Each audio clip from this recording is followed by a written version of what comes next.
அனைத்திலும் இழந்த தமிழ்நாட்டை ஒன்றிய அரசு பல்வேறு வழிகளில் பல்வேறு நிலையில் தொடர்ந்து புறக்கணிச்சிக்கிட்டு இருக்கு. தமிழ்நாட்டிலிருந்து வசூலிக்கப்படக்கூடிய வரியை தமிழ்நாட்டினுடைய வளர்ச்சிக்கு தர்றதில்லை. தமிழ்நாட்டினுடைய நிதி உரிமைகள் ஜிஎஸ்டி கொள்கை மூலமாக அது புறக்கணிக்கப்படுது. எதிர்க்கட்சிகள் ஆளக்கூடிய மாநிலங்களுக்கு உரிய நிதி ஒதுக்கிறதில்லை. தமிழ்நாட்டுக்கான சிறப்பு திட்டங்களும் கிடையாது. பள்ளி கல்விக்கான நிதியும் மறுக்கப்படுது. ஒன்றிய அரசின் திட்டங்களுக்கும் தமிழ்நாடு அரசு தான் நிதியை தந்து அதை இன்றைக்கி நாங்கள் தொடர்ந்து நிறைவேற்றிட்டு இருக்கோம். நீட் தேர்வு மூலமாக அடித்தட்டு மாணவருடைய மருத்துவ கல்வி கனவு சிதைக்கப்பட்டிருக்கு. தேசிய கல்விக் கொள்கை இந்தி திணிப்பு கொள்கையாக மட்டுமே இருக்குது. தமிழுக்கு வெறும் 113 கோடியும் சமஸ்கிருதத்துக்கு 2532 கோடியும் ஒதுக்கியிருக்காங்க.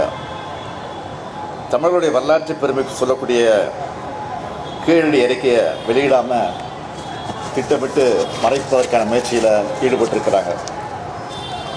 இதையெல்லாம் நாங்கள் தொடர்ந்து பேசிகிட்டு இருக்கிற காரணத்தினாலே என்னவோ தெரியல,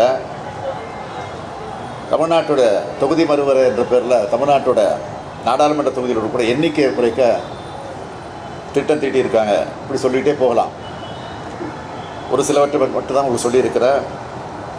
இதெல்லாம் வெறும் அரசியல் விமர்சனங்கள் மட்டுமில்லை, தமிழ்நாட்டினுடைய உரிமை சார்ந்த இது. இதெல்லாம் அரசியல் கட்சிகளால் மட்டும் இல்லை, ஒட்டுமொத்த தமிழ்நாட்டு மக்களாலும் எதிர்க்கப்படணும். இது அதுக்காக தான் தமிழ்நாட்டில் இருக்கக்கூடிய எல்லா வீட்டுக்கும் போய், அது ஆளுங்கட்சி எதிர்கட்சின்னு பார்க்காம எல்லா வீட்டுக்கும் போய் மக்கள் எல்லாரையும் சந்திக்க போகிறோம். அப்போ தான் திராவிட முன்னேற்ற கழகத்தில் இணைய விரும்புகிறவங்க இணையலாம். திமுகவில் சேர ஆர்வம் இருக்கிறவங்க செயலி மற்றும் நேரடி படிவம் மூலம் பதிவு செய்யப்படுவாங்க. மேலோட்டமாக பார்த்தா திமுக தனக்கான உறுப்பினர் சேர்க்குதுன்னு உங்களில் சிலர் கூட நினைக்கலாம். ஆனால் உண்மையான நோக்கம் என்னென்னா, கட்சி எல்லைகளை தாண்டி தமிழ்நாட்டோட நலனுக்காக தமிழ்நாடு ஒன்றுபட்டு நிற்கிறப்போ எந்த சக்தியாலும் நம்ம வீழ்த்த முடியாதுன்னு காட்டியாகணும்.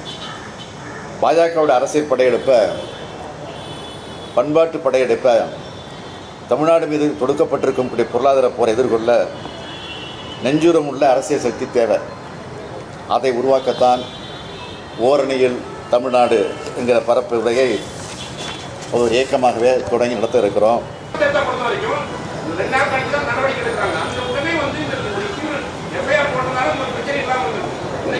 தகவல் தெரிஞ்ச உடனே நடவடிக்கை எடுத்தாச்சு, கைது பண்ணியாச்சு.